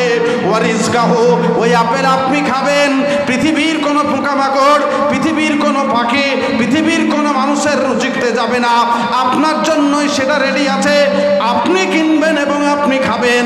আল্লাহর রাসূল বলছেন ওয়ারিজকাহু, মায়ের পেটে এই রুচিটাকে ফাইসালা করে দেওয়া হয় কোথায় কতটা খাবার খাবে। পৃথিবীর কেউ জানে না আপনি কালকে সকালবেলায় কি খাবেন, পৃথিবীর কেউ জানে না যে আপনার মৃত্যুটা কবে হবে। আসার সিরিয়াল আছে, যাওয়ার কোনো সিরিয়াল নেই। বড় ভাই থেকে গেল, ছোট ভাই মারা গেল, আব্বার বয়স 120, 40 বছরের ছেলে মারা গেল। বন্ধু আমার, আসার সিরিয়াল আছে, দুনিয়ায় যাওয়ার কোনো সিরিয়াল নেই। ও আজালাহু ওয়া রিজকাহু ও সাকিউন আও সাঈদুন, লোকটা কেমন হবে, ভালো হবে না মন্দ হবে, সেটাও মায়ের পেটে ফাইসালা করে দেওয়া হয়। 4টা বিষয় মায়ের পেটে লিখে দেওয়া হয়। সুম্মা ইউনফাকু ফীহির রূহ, অতঃপর 4টা জিনিস লেখার পরে মায়ের পেটের ভিতরে যে বাচ্চা আছে, সুম্মা ইউনফাকু ফীহির রূহ, বাচ্চার ভিতরে তখন রূহটা ফুঁকে দেন আল্লাহ ফেরেশতা মারফতে। দয়াল রহমান, কে পারে বুঝিতে তোমার শান, দয়াল রহমান, কে পারে বুঝিতে তোমার শান। তুমি জিন্দাকে মারিতে পারো, তুমি জিন্দাকে মারিতে পারো, মরার পারো দিতে জান। দয়াল রহমান, কে পারে বুঝিতে তোমার শান। পিতা মাতা ছাড়া আদম বানাইলেন নিজ হাতে, পিতা ছাড়া পুত্র ঈসা মারিয়ামের ঘরেতে। কে বা এমন কারিগরি, কে বা এমন মহাজন, দয়াল রহমান, কে পারে বুঝিতে তোমার শান। মহান আল্লাহ ফেরেশতা মারফতে প্রত্যেকটা মানুষের শরীরে সুম্মা ইউনফাকু ফীহির রূহ, বাচ্চার শরীরে রূহটাকে, প্রাণ পাখিটাকে পৌঁছে দেন। মায়ের শরীরে যখন প্রাণ দেওয়া হয়, রূহ দেওয়া হয় বাচ্চার শরীরে, আপনারা কি কেউ বলতে পারবেন মায়ের পেটটাকে কাটা হয়, ফাড়া হয়, চেরা হয়, বিন্দু পরিমাণ মায়ের পেটে কোনো দাগ থাকে না, মাইক্রো সার্জারি করা হয় না, অপারেশন করা হয় না, কোনো ধরনের দাগ থাকে না। আল্লাহর মহান সৃষ্টি কৌশলের ভিতরে আপনি যখন মায়ের পেটে ছিলেন, আপনার ভিতরে ওই প্রাণ পাখিটাকে দেওয়া হয়েছে। আপনারা বলতে পারবেন রূহ যখন বেরিয়ে যায়, আমি যাওয়ার কথা, আসার কথা বলছি, যাওয়ার কথাটা দেখতে পাওয়া দরকার। আপনারা আজও কেউ দেখেছেন যে কোনো একজন মানুষের শরীর থেকে রূহটা চলে যাচ্ছে, জ্যোতি বসু মহাশয় যখন মৃত্যুশয্যায়, অনেকেই বলে মৃত্যুর সঙ্গে যখন পাঞ্জা লড়ছিল, মৃত্যুর সঙ্গে পাঞ্জা লড়া এটা একটা হাসির খোরাক জোগানো ব্যাপার। মানে রুহটা যখন বেরিয়ে যাবে ওই অবস্থাটাকে অনেকেই মৃত্যুর সঙ্গে পাঞ্জা লড়া বলে। এমনি আপনার দুবার পাতলা পায়খানা হলে পরে ওর স্ত্রীকে বলে যে মুখলেশ্বরের মা আমাকে ধরো তো, না ধরলে আমি উঠতে যে পায়খানা হয়ে যাবে। দুবার তিনবার পাতলা পায়খানা হওয়ার পর বলে মেরাজের মা আমার ডানাখান ধর, কেন না তো আমি উঠতে গেলে পায়খানা ডাইরেক্ট হয়ে যাবে। আর সে আবার মৃত্যুর সঙ্গে পাঞ্জা লড়বে? অসম্ভব। এ কথা ইসলামে কানাকড়ির সমান জায়গা নেই মৃত্যুর সঙ্গে পাঞ্জা লড়া। যাক, বিষয় এটা নয়, এটা আমার মরণ ও জীবনের রহস্য। জীবন ও মরণ এটার একটা আলাদা আপনার বিষয় আছে, আমার সে জায়গাটার আলোচনা, ও জায়গায় ঢুকতে চাইছি না। আমি বলতে চাচ্ছিলাম মৃত্যুর সঙ্গে কেউ পাঞ্জা লড়তে পারে না। তো নেতা বলেন, নেত্রী বলেন, রাজা বলেন, ধীরাজা বলেন, টোটো চালক বলেন, মৃত্যুশয্যায় যখন চারিদিকে সকলেই বসা থাকবে, তার রুহটা প্রাণ পাখি চলে যাবে। কোন দিক দিয়ে প্রাণ পাখি বেরিয়ে গেল? গনি খান চৌধুরী মহাশয় মালদা জেলার একজন মন্ত্রী, একাধিকবার আপনারা নাম শুনেছেন, আমরা শতাধিকবার গেছি সেখানে। চারিদিকে ডক্টরগণ বসা কম্পিউটার সহকারে, কোন দিক দিয়ে প্রাণ পাখি চলে গেল কিছুই বোঝা গেল না। কারণ এখানে বিজ্ঞান জগৎ অজ্ঞান হয়ে গেলেও কোনো বিবৃতি দিতে পারবেন না। আল্লাহ কোরআনে বলছেন, ওয়ায়াসআলুনাকা আনির রূহ কুলির রূহু মিন আমরি রাব্বি ওয়া মা উতিতুম মিনাল ইলমি ইল্লা কলিলা ওয়া মা উতিতুম মিনাল ইলমি ইল্লা কলিলা। এই ব্যাপারে কাউকে তোমাদেরকে সামান্যতম যৎকিঞ্চিত জ্ঞান দেওয়া হয়েছে। আর রুহটা হচ্ছে আল্লাহর হুকুম, আপনি কি করে দেখতে পাবেন চোখে? আপনার রুহটা যখন প্রাণ পাখিটা বেরিয়ে যায় শরীর থেকে, প্রত্যেকটা ব্যক্তির, আপনি যাকে মৃত্যু হতে দেখবেন, দেখবেন চোখটা খোলা থাকে। আপনি একজনের প্রমাণ করেন যে না মরে গেল, চোখ বন্ধ হয়ে গেল, অসম্ভব। মানুষ যখন মৃত্যুবরণ করে আপনি গিয়ে দেখবেন সে মরে গেছে, তার চোখটা তাকাচ্ছে, চোখ খোলা। অনেকে বারে বারে আবার চোখটাকে বন্ধ করার চেষ্টা করে। চোখ খোলা, এটা কি খোলা?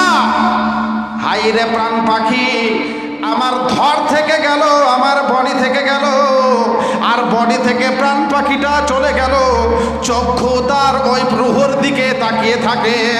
বডি থেকে গেল এখানে, প্রাণ পাখি চলে গেল, ফেরেশতা মণ্ডলী নিয়ে চলে গেলেন। প্রাণ পাখিটাকে, তার রুহুটাকে, তার আত্মাটাকে বডি তাকিয়ে তাকিয়ে দেখে মৃত্যুবরণ করার পরে। আমি বলতে চাচ্ছিলাম বন্ধু আমার, আল্লাহ রাসূল সাল্লাল্লাহু আলাইহি ওয়াসাল্লাম বলছেন সুম্মা ইউনফাকু ফীহির রূহ। আমি যাওয়ার কথা বলছি না, আসার কথা বলছি। আল্লাহ রাব্বুল আলামিন মায়ের পেটের ভিতরে তিনার সৃষ্টি কৌশলের মাধ্যমে বাচ্চার শরীরে প্রাণ পাখি পৌঁছে দেন, রুহ দিয়ে দেন। বাচ্চা বলে রুহ পেয়ে গেছি, এবার খাবো, খেতে দাও, খাবারের প্রয়োজন আছে, আমি খাবো, খেতে দাও। পৃথিবীর কোন খাদ্যমন্ত্রী মায়ের পেটের ভিতরের বাচ্চাকে খাবার খেতে দিতে পারে না। খাদ্যমন্ত্রীকেই খাদ্য দিয়েছেন আমার আল্লাহ। পৃথিবীর প্রত্যেকটা মানুষকে মায়ের পেটে আল্লাহ রাব্বুল আলামিন খাবার খাইয়েছেন। যে খাবার খাইয়েছেন কাজী নজরুল ইসলামকে, সে খাবার খাইয়েছেন রবীন্দ্রনাথ ঠাকুরকে, যে খাবার খাইয়েছেন স্বামী বিবেকানন্দকে, সে খাবার খাইয়েছেন আল্লামা ইকবালকে, যে খাবার খাইয়েছেন নরকে, সে খাবারই খাইয়েছেন নারীকে। মায়ের পেটে আল্লাহ খাবার দিয়েছেন।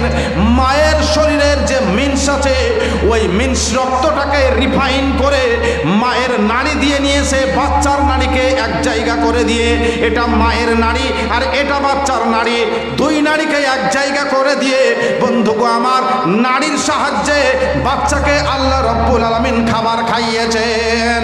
মায়ের পেট থেকে বাচ্চা যখন বেরিয়ে আসে, আপনারা দেখেছেন, যারা আপনারা মহিলাগণ অনেকে আপনারা দেখেছেন, মায়ের নাড়ির সঙ্গে আর বাচ্চার নাড়ির এভাবে আল্লাহ ডাইরেক্ট করে রেখেছেন। ইনডাইরেক্ট লয়, ডাইরেক্ট নাড়ি এক জায়গা, আর ওই ডাইরেক্ট নাড়িটাকে কাঁচি দিয়ে ছুরি দিয়ে চিকিৎসক কতক্ষণ ডিসকানেক্ট করে দেন, কাঁচি দিয়ে সেটাকে কেটে দেন। আমার আল্লাহ নারীর সাহায্যে পৃথিবীর মানুষগুলোকে খাবার খাইয়েছেন। পৃথিবীর প্রত্যেকটা মানুষকে একই নিয়মে আমার আল্লাহ খাবার খাইয়েছেন। মহান আল্লাহ বলছেন সুম্মা নুখরিজুকুম তিফলা।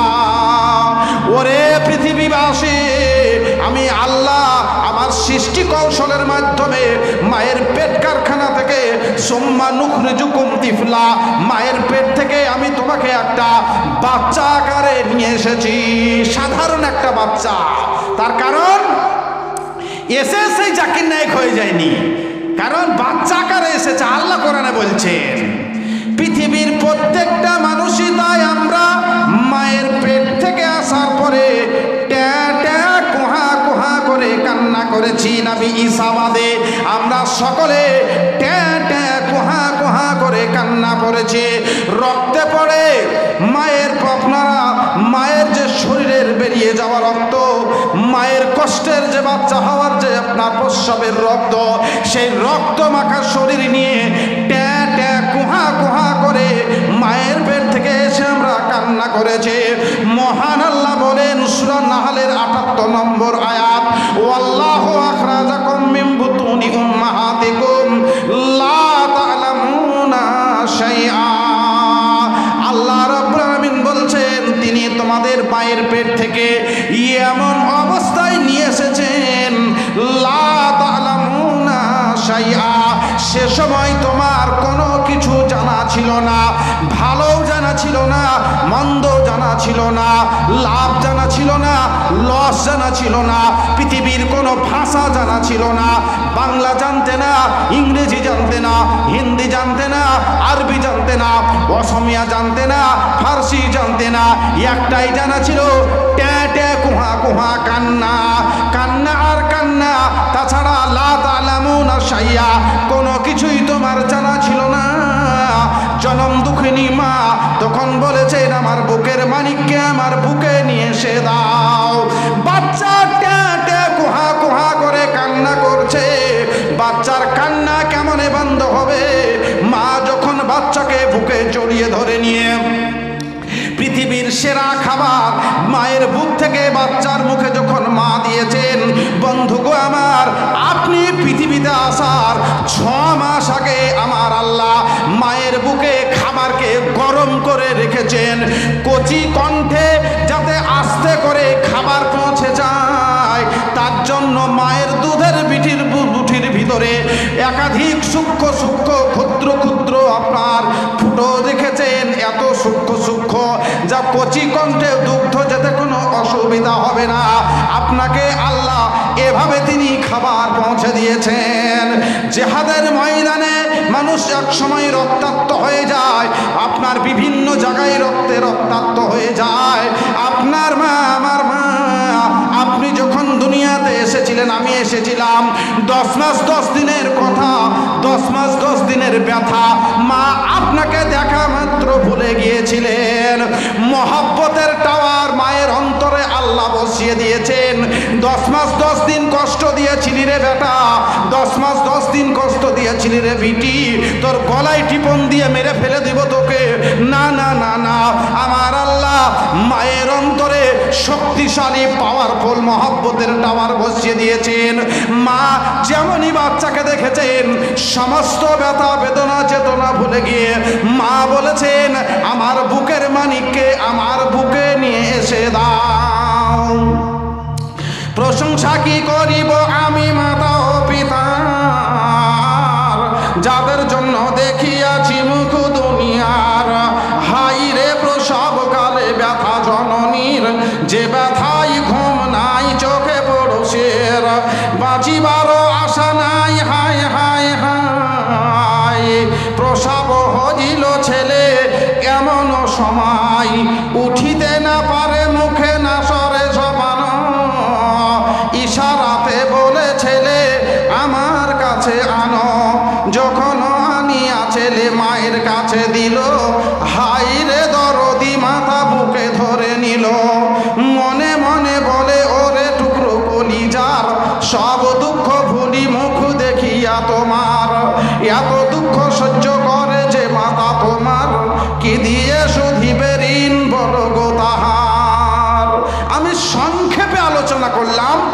মানুষ সৃষ্টির রহস্য।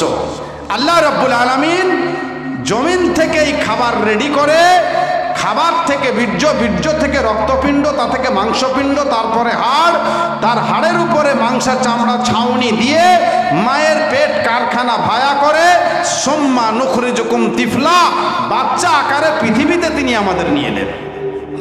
এ হচ্ছে মানব সৃষ্টির রহস্য। আমি জানি না আপনাদেরকে কতটুকু খোরাক দিতে পারলাম।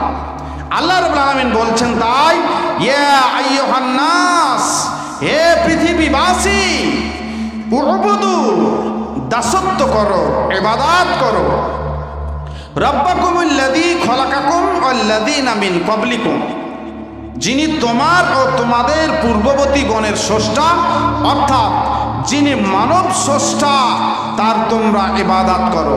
কে আমাদের স্রষ্টা তা নিয়ে আমি আলোচনা করেছি আপনাদের সামনে। এক্ষণে ইবাদত, ইবাদতের কারণেই দুনিয়াতে আল্লাহ আমাদের পাঠিয়েছেন। আমি আলোচনা করছি এবার ইবাদতের গুরুত্ব। আপনার যে এত সুন্দর বডি, এটা আল্লাহ এমনি এমনি দেয়নি। এত সুন্দর বডি, পৃথিবীর সেরা কম্পিউটার মানব বডি, এটা আল্লাহ এমনি এমনি দেননি। এর একটা প্রধান উদ্দেশ্য আছে। আজকের যেরকম জালসা কমিটির একটি প্রধান উদ্দেশ্য আছে, যেটি হচ্ছে মসজিদের যে কাজ আছে সেই কাজকে সম্পন্ন করা।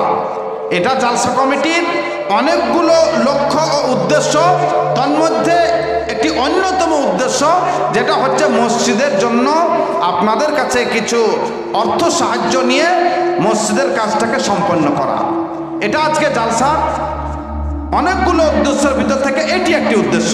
অনুরূপ আল্লাহ রাব্বুল আলামিন যে আমাদেরকে দুনিয়ায় এভাবে পাঠিয়েছেন, তার একটি যথেষ্ট উদ্দেশ্য আছে। সেটা কি? ওমা খলাকতুল জিন্না ওয়াল ইনসা ইল্লা লিয়াবুদুন। মহান আল্লাহ বলছেন, মানব দানবকে সৃষ্টি করেছি একমাত্র ইবাদতের উদ্দেশ্যেই।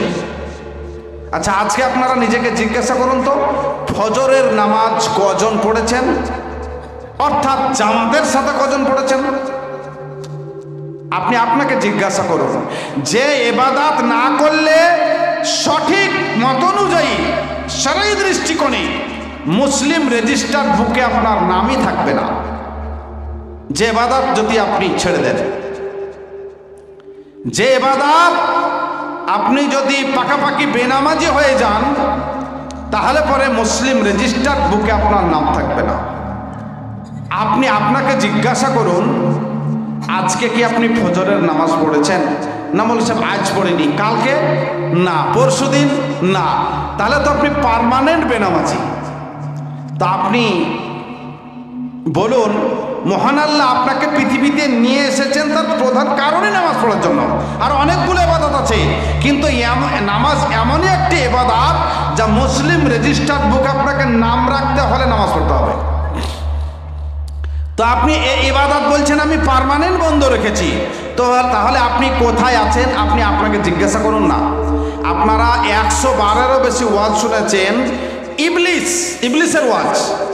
ইবলিসকে আল্লাহ বলেছিলেন, আদমকে একটি সম্মানের সিজদা করো।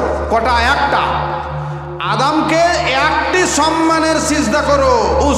উসজুদুল আদম ফাসাজাদু ইল্লা ইবলিস। সমস্ত মালায়েকাগণ সিজদা করেছিলেন, ইবলিস ছাড়া। মানে একটি সম্মানের সিজদা ইবলিস হযরত আদমকে করে নাই। আল্লাহ তাকে কি দিয়েছিলেন? 50 কেজি সোনার একটা হার, নাকি লাঠি দিয়ে সরিয়ে দিয়েছিলেন ওখান থেকে।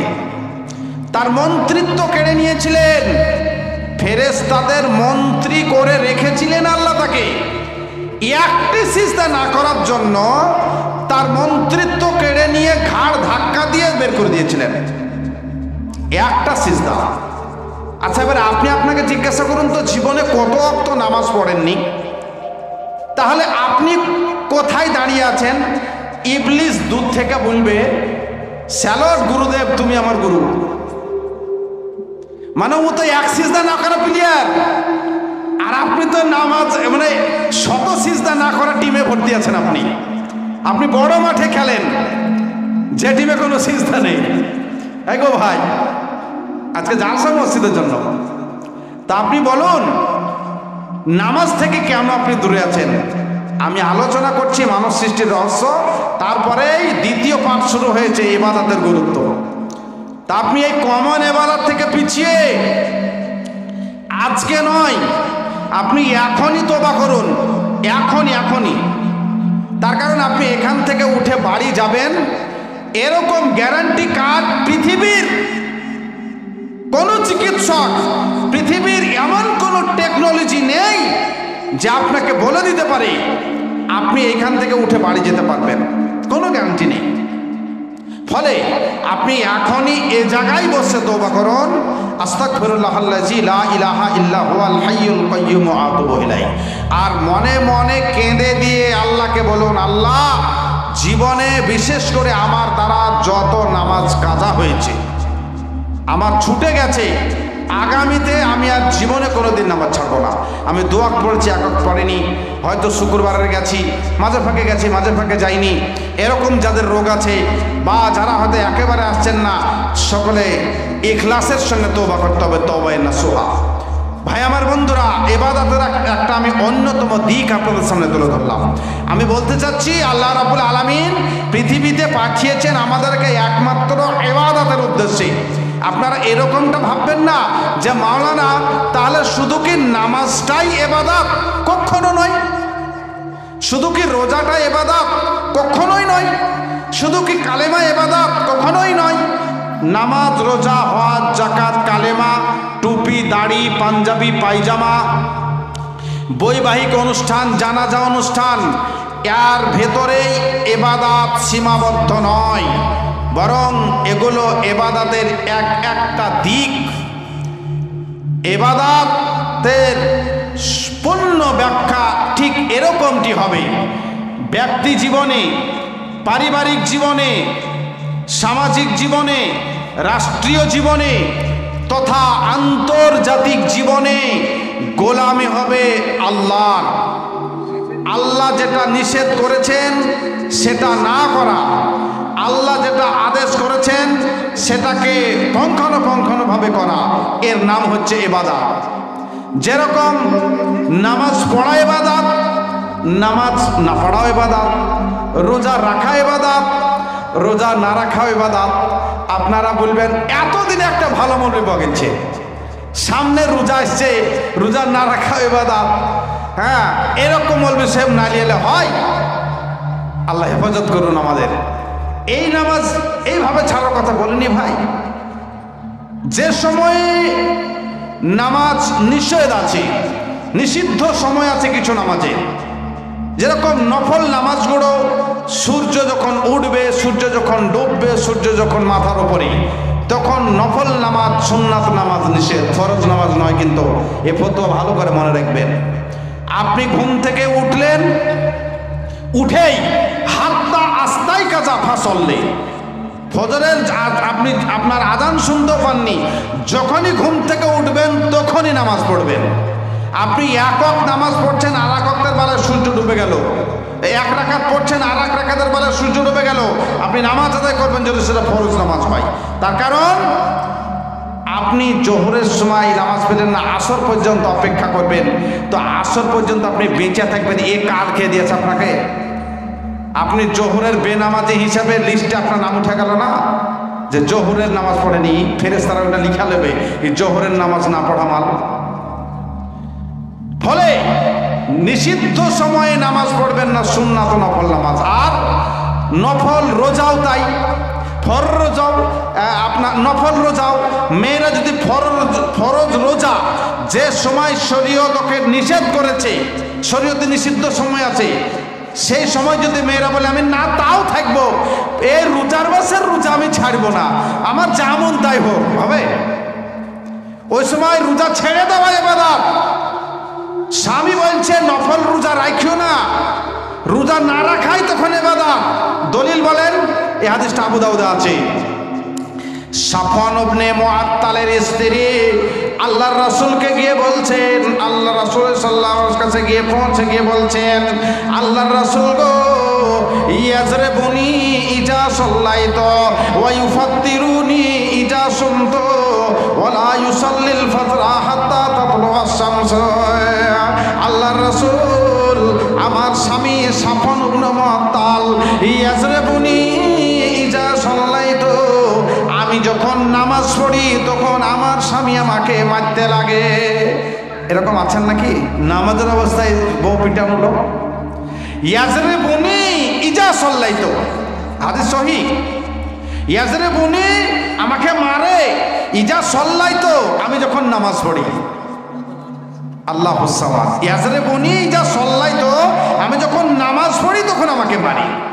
ওয়া ইউফাত্তিরুনি ইজা সুমতু, আমি যখন রোজা রাখি দিনের বেলা আমার স্বামী আমার সঙ্গে শারীরিক সম্পর্ক করে রোজা নষ্ট করে দেয়, আর ফজরের নামাজ পড়ে না যতক্ষণ পর্যন্ত সূর্য না ওঠে। তিনটা মারাত্মক কেস ফাইল করে দিলেন সাফন ইবনে মুআত্তালের স্ত্রী। আর সাফন ইবনে মুআত্তাল আল্লাহ রাসূলের কাছে বসে আছে। কেমন লজ্জা লাগবে বলেন দিন। আমার স্ত্রী যদি এখন এসে বলে যে আমার স্বামী আমার রোজা ভাঙিয়ে দেয়, বা আমার স্বামী ফজরের আজান না হলে নামাজ পড়ে না, তা আপনারা কি বলবেন? মৌলবি হে এরকম। তো সাফন ইবনে মুআত্তাল বসে আছেন, আর আল্লাহ রসুলের কাছে সাফন ইবনে মুআত্তাল স্ত্রী পৌঁছে গিয়ে বলছেন, আল্লাহ রসুল ওই দেখেন সাফন ইবনে মুআত্তাল আমার স্বামী আমাকে নামাজ পড়ে তখন মারে। আল্লাহ রসুল সাফন ইবনে মুআত্তালকে জিজ্ঞাসা করছেন, সাফন ইবনে মুআত্তাল মামলা কি গড়বড় না সঠিক? তুমি কি মারো না মারো না? ব্যাপারটা কি?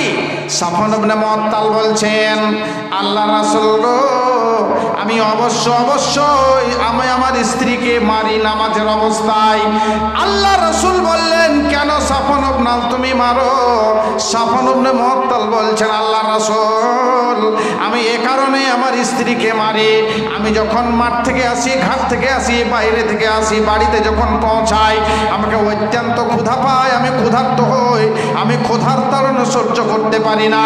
আর আমার স্ত্রী লম্বা লম্বা বড় বড় সূরা দিয়ে বিরাট লম্বা করে তখন সে নামাজ পড়তে থাকে, আর আমার তখন খিদের জ্বালায় পেটে চৌচা করতে থাকে। সাফন ইবনে মুআত্তাল স্ত্রীকে আল্লাহ রাসূল বললেন, ফায়সালা কার দিকে গেল? মামলা ফায়সালা ডিগ্রি পেয়েছে কে?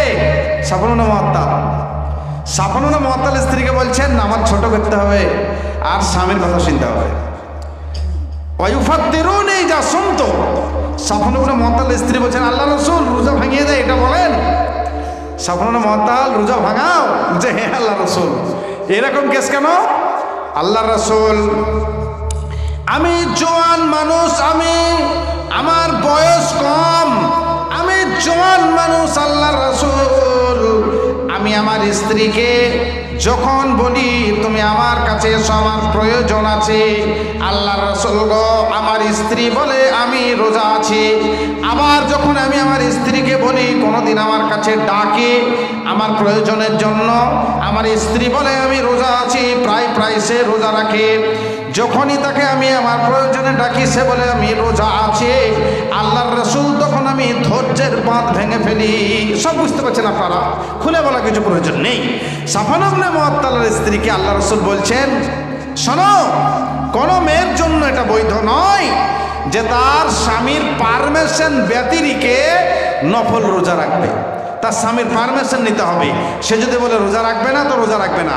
অথচ যে মেয়েটার স্বামীর কাছে পারমিশন পেল না সে কিন্তু নেকি থেকে খালি হবে না, নেকি পেয়ে যাবে, তার আলাদা দলিল আছে। তা আমি বলতে চাচ্ছিলাম ডিগ্রি পেয়ে গেল সাফন ইবনে মুআত্তাল। যাক, আমি ওই দিকে আর যাচ্ছি না, আমি এই দিকে চলে আসবো, সময় কম আছে। তো বলতে চাইলাম এটাই, নামাজ পড়া ইবাদত, নামাজ ছাড়াও ইবাদত, রোজা রাখা ইবাদত, রোজা না রাখা ইবাদত। এখন আপনি সামনে রমজান আসছে, মার্চের 2 তারিখ থেকে সারা মাস রোজা থাকলেন, দিয়ে আপনি বলছেন আহা হা রে রোজা তো চলেই গেল, আমি ঈদের দিনেও রোজা থাকবো। আপনি একটা আমাকে ফটো দেখান তো, আর কত বড় নাফরমানি জানেন আপনি? আপনি যতই বড় পাঞ্জাবি পড়েন আর 3টা টুপি মাথায় দেন, দিয়ে আপনি রোজা থাকেন, রোজা আপনার হবে না। আপনি বলছেন যে শীতের দিনে সব মৌলবি সাহেবরা ওয়াজ করে উজু করা খুব ঠান্ডা, এই ঠান্ডাতে উজু করা খুব কষ্ট করে মুসল্লিরা নামাজ পড়ে, খুব নাম করে, আল্লাহ হাসে। ঠান্ডার সময় উজু করে মানুষ যখন নামাজ পড়তে যায়, তা আমি উজু করার টাইমে আমি 3 বার হাত ধোবো না, আমি 4 বার হাত ধোবো, হবে? আমি 3 বার মুখ ধোবো না, আমি 4 বার ধোবো, আপনার উজুই হবে না। তাহলে আল্লাহ রাব্বুল আলামিন যেটা করতে বলেছেন সেটা করা, যেটা করতে নিষেধ করেছেন সেটা না করা, সব কথার শেষ কথা এরই নাম হচ্ছে ইবাদত। ফলে যখন আল্লাহ রাব্বুল আলামিন নামাজ পড়ার কথা বলেছেন নামাজ পড়া, যেখানে দান করার কথা বলেছেন দান করা, যেখানে রোজা রাখার কথা বলেছেন রোজা রাখা, আল্লাহ রাব্বুল আলামিন যেখানে যা বলেছেন সেগুলোকে মেনে নেওয়ার নাম হচ্ছে ইবাদত। বন্ধুগো আমার, অনেক কথা আমি আপনাদের সামনে তুলে ধরেছি। আমি আপনাদের কাছে আবেদন করতে চাই, অনুরোধ করতে চাই, ইবাদতের অনেকগুলো দিক আছে, ইবাদতের অনেকগুলো অপশন আছে, ইবাদতের অনেকগুলো জায়গা আছে, ইবাদতের অনেকগুলো অপশন। যেরকম আপনার আমি আফজাল হোসেন, এটা আমার মাথা, এটা আমার কপাল, এটা আমার নাক, এটা আমার মুখ, এটা আমার থুতনি, এটা আমার দাড়ি, এটা আমার বুক, এটা আমার পেট, এটা আমার হাঁটু, এটা আমার পায়ের তলা। তো আমি আফজাল হোসেন কোথায়? টোটালটা মিলানোর পর আফজাল হোসেন। অনুরূপ ইবাদতের সবগুলোকে এক জায়গা করে ইসলামের যতগুলো নারী নক্ষত্র আছে মেনে নেওয়া আর ছেড়ে দেওয়া, এই সবগুলোর নাম হচ্ছে ইবাদত। দলিল সূরা আনআম 162 নম্বরে আয়াতে আল্লাহ বলছেন, কুল ইন্না সলাতি ওয়া নুসুকি ওয়া মাহইয়ায়া ওয়া মামাতি লিল্লাহি রাব্বিল আলামিন। আপনার বলে কিছু নাই, আপনার বলে কিছু থাকবেও না, আপনি যদি প্রকৃতপক্ষে আবিদ হন, ইবাদতকারী হন। আল্লাহ বলছেন আপনি বলুন, ইন্না সলাতে, নিশ্চয় আমার নামাজ, ও নুসুকি, নিশ্চয় আমার কুরবানি তথা সমস্ত ইবাদত। শুধু নুসুক মানে শুধু খাস কুরবানি নয়, নুসুক মানে কুরবানি তথা সমস্ত ইবাদত। অনুসুকি ওয়া মাহইয়ায়া ওয়া মামাতি, আমার জীবন আমার মরণ লিল্লাহি রাব্বিল আলামিন, সব কিছু আল্লাহ রাব্বুল আলামিনের জন্য। ফলে আপনার জীবন, আপনার মরণ, আপনার নামাজ, আপনার রোজা, আপনার হজ, আপনার যাকাত, আপনার টাকা, আপনার পয়সা, এমনকি আপনার রূহ পর্যন্ত, আপনার জানটা পর্যন্ত লিল্লাহি রাব্বিল আলামিন, সব কিছু আল্লাহ রাব্বুল আলামিনের জন্য। এর নাম হচ্ছে ইবাদত। আর দুনিয়া সিজনুল মুমিন ও জান্নাতুল লিল কাফিরিন। দুনিয়া যারা আবেদ, প্রকৃতপক্ষে যারা মুমিন, তাদের জন্য হচ্ছে কয়েদখানা, জেলখানা এই পৃথিবী। তাই মেয়েরা খেঁচাখেঁচি করছে, তাহলে মেয়েদের একটু ওয়াজ করে দিই। আর আমার তো সময় ছিল 12:30, যা হোক 5 মিনিট ওভার হয়ে গেল। মানে আমাকে 1 মাস আগে লিস্ট পাঠানো হয়েছে 12:30 শেষ করতে হবে, তাহলে আমি সময়কে গুরুত্ব দিচ্ছি ভাই। তো যাই হোক, আমি কথা বাড়াচ্ছি না। অনেক মা বোন এখানে আছেন, আহা মা গো, আমার বোনেরা, আপনারা আমাদের মায়ের জাত, মা আমার বোনেরা, এর উপরে ওয়াজ যেহেতু বিষয় আজকে আমার এই ব্যাপারেই। আল্লাহ বলছেন, ওয়াকাযা রাব্বুকা আল্লা তা'বুদু ইল্লা ইয়্যাহু ওয়া বিল ওয়ালিদাইনি ইহসানা ইম্মা ইয়াবলুগান্না ইনদাকাল কিবারা আহাদুহুমা আও কিলাহুমা ফালা তাকুল লাহুমা উফফিন ওয়া লা তানহারহুমা ওয়া কুল লাহুমা কাওলান কারীমা। তাহলে যে আল্লাহ রাব্বুল আলামিন আমাদের দুনিয়ায় পাঠিয়েছেন, আর যে মায়ের পেট কারখানা ভায়া করে পাঠিয়েছেন, মায়েদের জন্য 5 মিনিট ওয়াজ। তো যে পেট কারখানা ভায়া করে আল্লাহ পাঠিয়েছেন, আল্লাহ কোরআনে এবার ঘোষণা দিচ্ছেন যে আল্লাহ পাঠালেন, আর মায়ের বাবা মাধ্যমে পৃথিবীতে পেয়েছো, তাদের দিকে লক্ষ্য করতে বলছেন আল্লাহ, ইবাদতের দিক দিয়ে। আল্লাহ বলছেন, ওয়াকাযা রাব্বুকা আল্লাহ তা'বুদু, যে আল্লাহ পৃথিবীতে তোমাকে পাঠিয়েছেন তারই একমাত্র ইবাদত করো। ইল্লা ইয়্যাহু ওয়া বিল ওয়ালিদাইনি ইহসানা, আর যে মা আর আব্বার মাধ্যমে পৃথিবী পেয়েছো, সেই আব্বা মার সঙ্গে সুন্দর তোমরা ব্যবহার করো। আল্লাহ তা'বুদু ইল্লা ইয়্যাহু ওয়া বিল ওয়ালিদাইনি ইহসানা ইম্মা ইয়াবলুগান্না ইনদাকাল কিবারা আহাদুহুমা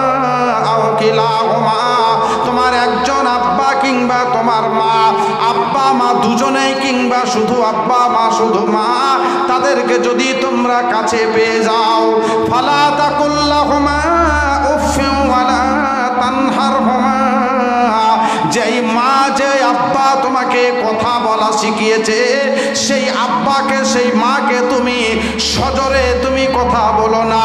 উফফিন ওয়ালা তানহারহুমা, ধমক দিয়ে চমক দিয়ে মাকে আব্বাকে কথা বলো না। আল্লাহ রাব্বুল আলামিন বলছেন ওয়া কুল্লাহুমা কাওলান কারীমা, আব্বা মাকে ভদ্র ভাষায়, মার্জিত ভাষায়, মধুমাখা ভাষায় তুমি কথা বলো। মালিকের বেশে নয়, গোলামের বেশে তুমি এসো, তুমি কন্ট্রাক্টরের বেশে এসো, টোটো চালকের বেশে এসো, তুমি মায়ের কাছে গিয়ে তুমি নিজেকে মালিক সাজায়ও না। বন্ধুগো আমার, মিস্ত্রির বেশে নয়, লেবারের বেশে এসো, তাদের কাছে তুমি উঁচু গলায় উঁচু কথা বলো না, আমার আল্লাহ নিষেধ করেছেন। কবি বলছেন মাতা পিতার সেবার কথা, মাতা পিতার সেবার কথা শোনেন বন্ধুগণ, কোরআন হাদিস বলে যাহা শোনেন দিয়া মন। প্রথমত আল্লাহর কাছে মাথা নত করো, পরে পিতা মাতার সেবা মনে যুগে ধরো। কোনো সময় কোনো কথাই তাদের শাসায় না, কোনো সময় কোনো কথাই তাদের ওহবনীয় না, কারণ তারা রাজি হলে আল্লাহ রাজি হয়, তাদের নারাজিতে আল্লাহ নারাজ হয়ে যায়। রেজার রব্বে ফি রেজাল ওয়ালিদে ওয়া সাকাতির রব্বে ফি সাকাতিল ওয়ালিদে হুমা জান্নাতুকা ওয়া নারুকা। জান্নাত খোলা, দোজখ বন্ধ দেখতে যদি চাও, বেঁচে থাকাকালীন পিতা মাতার রাজি করে যাও। আব্বা মা এক অমূল্য রত্ন। আমরা, আমার যে মা, আমার যে বোনেরা আজকে আড়ালে আছেন, পুরুষ ভাইরা, তিনারা আমাদের মায়ের জাত, যাদেরকে আমরা মায়ের বেশে পেয়েছি, তাদেরকে আমরা মায়ের সম্মান দিতে হবে। নারীদেরকে আমরা যারা স্ত্রী হিসাবে পেয়েছি, নারীদেরকে স্ত্রীর মর্যাদা দিতে হবে। মায়েদেরকে আল্লাহ রাসূলও শিক্ষা দিয়েছেন যে ইবাদত, আমি একটু আগেই বলেছি, শুধু নামাজ, রোজা, হজ, যাকাত, কালেমা, টুপি, দাড়ি, পাঞ্জাবা, পায়জামা, এর ভিতরে ইবাদত সীমাবদ্ধ নয়। পুরুষ নারীকে সম্মান করবে, স্ত্রী স্বামীকে সম্মান করবে, এটাও হচ্ছে ইবাদত। স্বামী স্ত্রীর এক উভয়ের অধিকার একে অপরে দেবে, এটা হচ্ছে অধিকার। হুকুকুল জাওজাইন, হুকুকুল ওয়ালিদাইন, এগুলো সবই হচ্ছে ইবাদত। তাই নারীর বেশে, জি হ্যাঁ, মেয়েদের জন্য একটা গজলও বলবো। জি, তো নারীরা যারা আমাদের মায়ের মর্যাদা পাওয়ার যোগ্য, যারা আমাদের মা, মায়ের মতো সম্মান দিতে হবে। নারীকে যারা আমরা স্ত্রী হিসেবে পেয়েছি, অর্থাৎ যারা স্বামী, আমরা যে নারীদেরকে স্ত্রী হিসেবে আমরা পেয়েছি, স্ত্রীদেরকে আমাদেরকে, পুরুষদেরকে মর্যাদা দিতে হবে। আল্লাহ রাসূল সাল্লাল্লাহু আলাইহি ওয়াসাল্লাম এটা আমাদেরকে শিখেছেন, খেয়ারকম লিআহলিহি, সব থেকে তোমাদের ভিতরে সেই ভালো যে তার স্ত্রীর কাছে ভালো। মানে স্ত্রীর এরকম প্রধান সার্টিফিকেট নিতে হয়, তো স্ত্রীরও সার্টিফিকেট নিতে হবে। আল্লাহ রাসূল বলছেন, আমি বলছি না, আপনি যে মানের খাবার খাবেন স্ত্রীকে খাওয়াইতে হবে। এটা হাদিস, অনেক হাদিস এসেছে ব্যাপারে। ইয়া বলতে গেলে আবার এর উঠটাই 1 ঘন্টা টাইম এসে যাবে। তো আল্লাহ রাসূল বলছেন যে ইজা তাইমতা ইন তাদমুহা ইজা তাইমতা ওয়া তাকসুহা ইজা তাসাইতা ওয়ালা তাজরিবুল ওয়াজহা ওয়ালা তুকাব্বিহ ওয়ালা তাহজুর ইল্লা ফিল বাইতে। সুদীর্ঘ লম্বা হাদিস, আরো অনেক আলোচনা এখানে আছে। পুরুষরা তাদের স্ত্রীদেরকে মর্যাদা দেবে, আর মা আমার বোনেরা, আপনারা আপনাদের স্বামীদেরকে যে ভালোভাবে সেবা করবেন। সাফওয়ান ইবনে মুআত্তাল স্ত্রীর কথা আমি বলছিলাম, আপনাদেরও দায়িত্ব আছে পুরুষদের প্রতি দায়িত্বশীল হওয়া। আমি আমার বক্তব্য শেষের দিকে অনেক মা বোন যেখানে আছেন, আমাকে একজন প্রবীণ মানুষ পেছন দিক থেকে বারবার ভদ্রলোক বলছেন যে মাওলানা সাহেব, মেয়েরা অনেকেই আছেন। মা আমার বোনেরা, আপনাদের কাছে আমার অনুরোধ, আপনি হচ্ছেন বাড়ির একজন দায়িত্বশীল ব্যক্তি। আপনার সন্তানাদিদের প্রতি লক্ষ্য রাখা আপনার একটা মহান দায়িত্ব রয়েছে। এই কম্পিউটারের যুগে, এই মোবাইলের যুগে ছেলে পিলে এর আগুনে, এই মোবাইলের আগুনে অনেকেই পুড়ে ছাই হয়ে যাচ্ছে। আপনার দায়িত্ব আপনার ছেলেকে, আপনার বাচ্চাকে ওই আগুন থেকে সরিয়ে নিয়ে আসা। মায়েদেরকে আমি অনুরোধ করবো, এটা পুরুষ ভাইদেরকে তো বটেই, বিশেষ করে মা বোনদের কাছে আমি এটা অনুরোধ করব। কেননা মায়েদের কাছে সন্তানরা তো বেশি থাকবে। এখন মা যদি ছেলেকে মোবাইলটা ধরিয়ে দেয় বা মা যদি ছেলের সামনে নিজেই মোবাইল দেখে, তো ছেলে মোবাইলে আসক্ত হয়ে পড়বে। তাই আপনাদেরকে আমি বলবো, ছেলেদের সামনে কারণ ছাড়াই মোবাইল নিয়ে পড়ে থাকবেন না, এটা অনুরোধ আপনাদের কাছে। আজকে 10 বছরের ছেলে নয়, আপনার 2 বছরের ছেলেরও মোবাইলের প্রয়োজন। মায়েদের কাছে দাবি আমার, পরিবার পরিজনকে আপনাদেরকে বাঁচাতে হবে। একটা শিক্ষিতা মা হলে একটা শিক্ষিত সমাজ গড়ে উঠবে। আপনার দায়িত্ব আছে আপনার ছেলের দিকে লক্ষ্য রাখা। আল্লাহর রাসূল সাল্লাল্লাহু আলাইহি ওয়াসাল্লাম বলছেন, আলা কুল্লুকুম রাইন ওয়া কুল্লুকুম মাসউলুন আর রাইয়াতিহি। প্রত্যেকটা দায়িত্বশীল ব্যক্তি তোমরা সাবধান, তোমাদেরকে প্রত্যেককে তার দায়িত্ব সম্বন্ধে কিয়ামতের দিন জিজ্ঞাসা করা হবে। আপনি আপনার বৌমাকে কাজের খোঁজটা নিন, কিন্তু আপনি আপনার বৌমাকে পর্দা ও নামাজের খোঁজটাকে নিচ্ছেন? মায়েদের কাছে আমার দাবি, আমার মায়েদের কাছে অনুরোধ, এটা আপনাদেরকে পরিবারের দিকে আপনাকে লক্ষ্য রেখে এই দায়িত্ব আপনাকে সামলাতে হবে। এটা অনুরোধ আমার মায়েদের কাছে চলে যাওয়ার প্রাক্কালে। মা গো আমার বোনেরা, আপনারা আমাদের মায়ের জাত, আপনাদের আমরা সম্মান করি। সেই সম্মান দিয়ে, সেই মর্যাদা দিয়ে আমি আপনাদের কাছে কথা বলছি যে পরিবারকে আপনাকে গুছিয়ে রাখার দায়িত্বটা আপনার। এটা আপনার কাছে আমার অনুরোধ। আমি